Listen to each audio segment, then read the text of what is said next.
Okay. So, David, for our viewers at home, could you please introduce yourself? Tell us a little bit about you. And I got a window up on my head.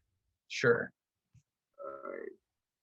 My name's Dave Preston. Former owner operator of Cedar River Plaza, which me and my family, we bought it back in 2007 out of a bankruptcy. Cedar River Plaza's located halfway between Escanaba and Menominee. It was a truck stop that had a checkered past. It was having a hard time staying open. 2007, we pulled it out of bankruptcy, ran it for 10 years successfully, and sold it in 2017.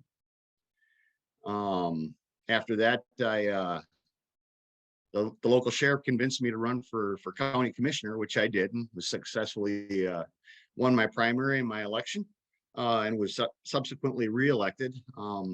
Having too much time on my hands, I also went back to school and became a paramedic up at Bay College. So I just worked last night, a 12-hour shift at Bay Area Medical Center. So also, during the time that I owned the gas station, I was a volunteer firefighter and a volunteer medical first responder for this section M35. It's pretty desolate out here. So when things happen out here, you only have a handful of first responders to get to you. So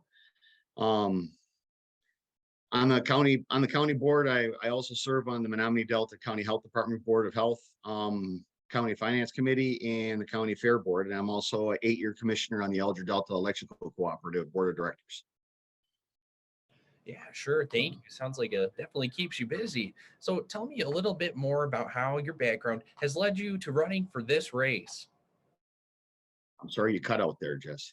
Sure. Maybe just give me a little bit more, please, about how your background has led you to running for this race this year. Well, it's really been a sense of duty for me. I've ever since I was blessed enough to be able to bring my family up here. My daughter was 11 months old when we moved up here. I've just been trying to give back to the community, make the community better. And I've noticed that as my time and my career has progressed and evolved, so has my sense of and my desire to serve. So really the culmination of my experiences really puts me in a position, I think, to be a solid leader for this new 108th. I understand a lot of the issues that the Upper Peninsula faces. And make no mistake, my goal is to make a change, positive change in the lives of Upers. Yeah, thank you. Now, following the last general election, there was a lot of talk about democracy being at risk through voting methods or the soundness of our elections. What are your thoughts on that in the past and moving forward? I think COVID really threw a wrench in the whole process. And I think everybody would probably agree in that with that. It took we were scrambling at that time. I was a new paramedic working at a hospital-based paramedic service. So when we're not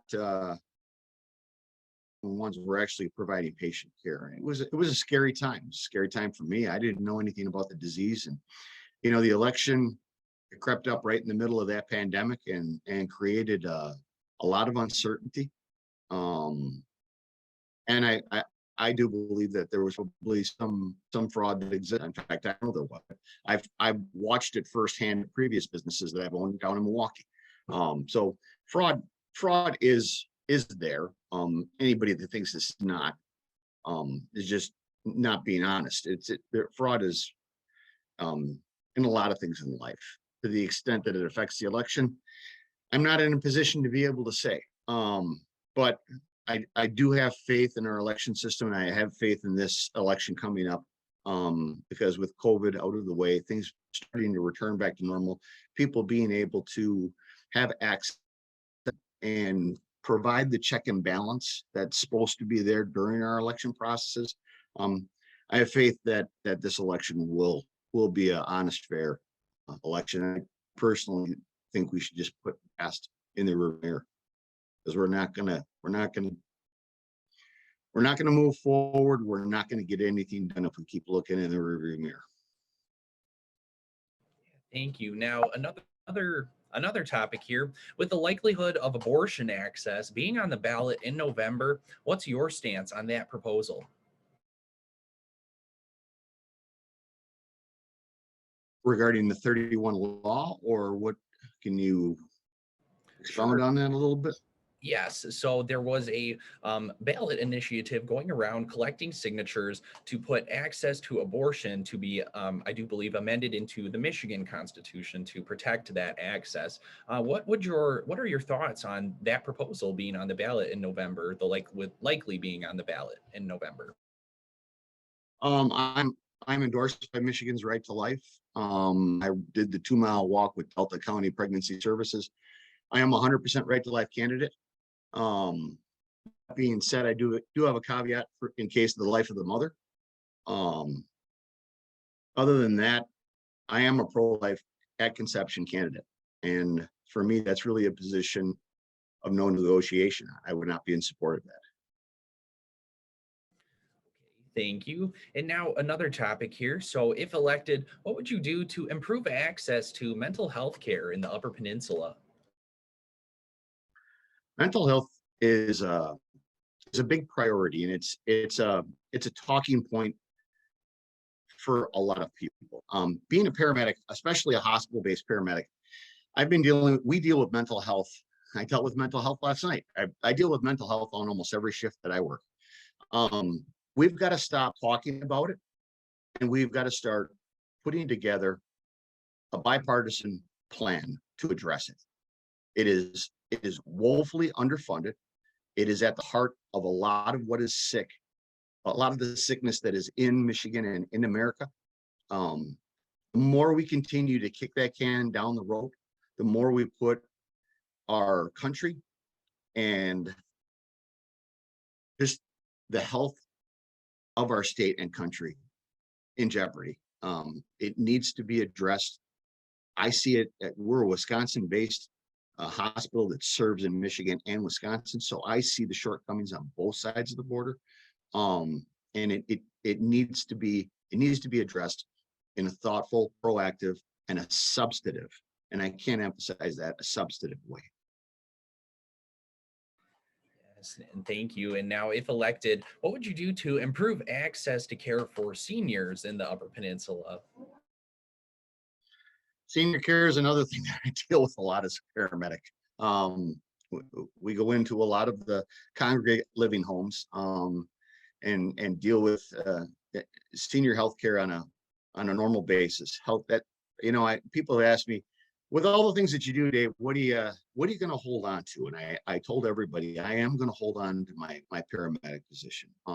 Having my paramedic position gives me a unique insight perspective into both mental health as well as senior care and our health care in general.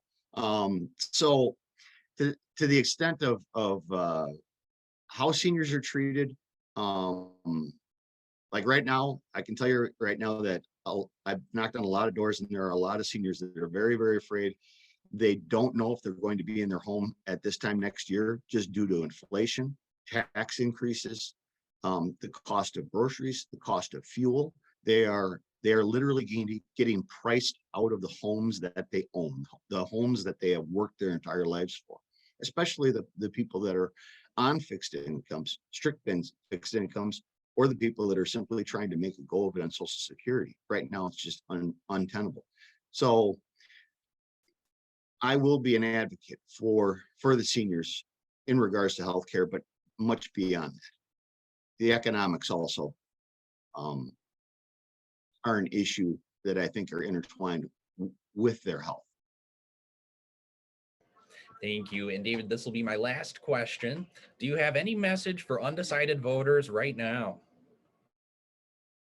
I have a parallel career with my entrepreneurial background as a public service. I'm a 12-year volunteer firefighter, a 10-year EMT. I'm also an active duty paramedic, like I said, at Bay Area Medical Center. When time allows, I also substitute teach at my daughter's high school in Stevenson as a substitute teacher. Um, I'm running for this new 108th district. I've taken a stand against the governor's oppressive lockdowns in the past as a county board member. I intend to bring that same courage to Lansing.